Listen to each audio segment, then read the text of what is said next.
اس طرح جس طرح پہ تو ہاشمی صاحب بطور ایک تجربہ کار سیاستدان آپ پی ٹی آئی کو اور عمران خان کو کیا مشورہ دیں گے کہ اسی طرح جیل میں بیٹھے رہیں، اصولوں کے اوپر ڈٹے رہیں، یا کوئی اور حکمت عملی بھی آپ بتانا چاہیں گے؟ دیکھیں، مجھ سے اگر کوئی پوچھے گا جو کچھ میں نے ساری زندگی کیا ہے، میں تو وہی مشورہ دوں گا کہ وہ بیٹھے رہیں اور ان کو کمپرومائز جس نے کیا وہ پھر دوسرے دن نہیں ہوتا، اور اس کی وجہ سے پھر ہمارا ملک غلام بن جاتا ہے۔ کیا وہ عمران خان جیل میں ہی رہیں گے کبھی؟ آپ کیا کہتے ہیں؟ باہر تو لازمی ایک اس کے پاس مینڈیٹ ہے، باقی لیڈروں کے جو قائد اعظم کے بعد کسی کے پاس مینڈیٹ نہیں تھا۔ یہ ان کے جس سے انتخابات ہوئے ہیں میں نے دیکھا ہے، جس کا یار کوئی پارٹی سمبل نہ ہو، جس کا کوئی پولنگ ایجنٹ نہ ہو، جس کا کوئی کیمپین رکھتا ہو، وہ سب سے بڑی پارلیمانی پارٹی بن گئی کہ عمران خان نے کہا ہے فلاں کو، کسی کا تکیہ ہے، کسی کا کیا کیا چیزیں تھی۔ لیکن میں بات عرض کر رہا ہوں، قوم اس کے پاس کے لیے کھڑی ہو گئی، اب اس کے پاس ہے مینڈیٹ۔ وہ اگر مزید زیادہ عرصہ اس کو اندر رکھیں گے تو پھر یہ نہیں رہے گے۔ ان کو عمران خان کو چھوڑنا ہی چھوڑنا ہے، 2 مہینے 4 مہینے یہ تو کوئی بات ہی نہیں ہوتی، سال بھی بیٹھا رہے۔ اور چونکہ اس نے سٹینڈ لیا ہے، قوم سے وعدہ کیا ہے کہ میں کھڑا ہوں، تو اسے ابھی رہائی کے لیے کوششیں کرنی بھی نہیں چاہیے۔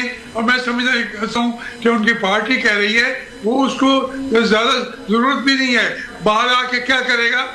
اگر کمپرومائز کر کے آیا تو وہ عمران خان نہیں ہوگا، اس کو کمپرومائز نہیں کرنا چاہیے۔ ہاشمی صاحب آپ عمران خان کو بھٹو بنانا چاہتے ہیں؟ میں کہتا ہوں بھٹو کوئی بنا نہیں سکتا۔ بھٹو نے بھی کمپرومائز تو کیا ہوا تھا، تو زیادہ سے بھی اس نے کوشش کی۔ بھٹو صاحب 10 سال ایوب خان کے ساتھ بھی بیٹھے رہے۔ میں کہتا ہوں جو مینڈیٹ اس کو ملا ہے 77 کے الیکشن، بھٹو صاحب نے جو ہے اس کو وہ مینڈیٹ نہیں تھا۔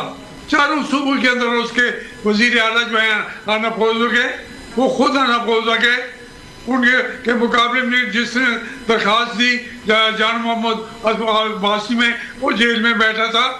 یہ اور تھی کہ مینڈیٹ ہے اس کے پیچھے بھٹو کی تھا۔ عمران خان کو بھٹو نہیں بنا سکتے، یہ اس سے زیادہ طاقت کے ساتھ بیٹھا ہے۔ اب اپنی طاقت کو کیسے وہ استعمال کرتا ہے، کیا اس کے لیے طریقہ کار اختیار کرتا ہے، اس کی بجائے اگر اس کی پارٹی اور تمام لوگ جو ہیں اس سے ہتھیار کرائیں گے تو پھر میں نہیں کہہ سکتا، ورنہ فیوچر عمران خان کا ہے، تحریک انصاف کا ہے۔ ہاشمی صاحب یہ جو 9 مئی کو جو کچھ ہوا اور پھر اس کے بعد 26 نومبر کو جو اسلام آباد میں ہوا، اس کے باوجود بھی آپ سمجھتے ہیں کہ فیوچر عمران خان کا ہے؟ جو 9 مئی کو کیا ہوا ہے، تقریباً 2 سال ہونے کے آئے ہیں، کسی کو سزا تو ہوئی نہیں ہے، اور وہ کہتے ہیں اب کیمرے لے کے عدالت سے ہمیں سزائیں دلائیں۔ اب 2 سال اس سے واقعے کے بعد 9 مئی کی حیثیت کیا رہے گی؟ مجھے آپ بتائیں، کوئی اتنا بڑا وقوع تھا جس نے اپنے پورے ملک کے ہمارے جو headquarter G H Q سمیت جس پہ جا کے لوگ بڑھ کے اندر چلے گئے، تو ان کو تو پھانسی دے دینی چاہیے تھی۔ 2 سال کس کا انتظار کر رہے ہیں؟ یہ صرف وہ ان کے خلاف کیا ہے، ہمارے جو ہے اپنے ساکر پاکستان اس کو پروو بھی نہیں کر سکی۔ اب آ کے اب سزا دیں گے 2 سال بعد تو لوگ مانیں گے؟ دیکھیں یہ پھر آپ آ جاتے ہیں 24 نومبر کی طرف جو کیا اس کی سزا ان کو بھی ہونی چاہیے۔ میں بالکل